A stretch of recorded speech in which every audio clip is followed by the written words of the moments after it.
when I substitute non-dairy products for dairy, these are things that I think about. First of all, I think about food compatibility.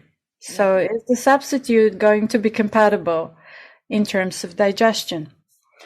Next thing I consider is the properties. So many times people think, oh yeah, dairy milk has protein, cashew milk has protein, or oat milk has protein. For example, dairy milk has fat, cashew milk has fat. So in terms of chemical composition, they might be very similar. They might look similar in terms of texture and color, which I also consider, of course. But from an Ayurvedic point of view, you have to consider also the properties, like the main taste of the non-dairy substitute, whether it's milk or cheese. What is the main taste? What are the qualities in terms of, is it heavy to digest? Is it easy to digest?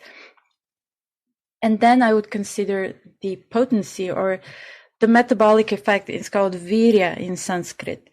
So is it heating or cooling to the body?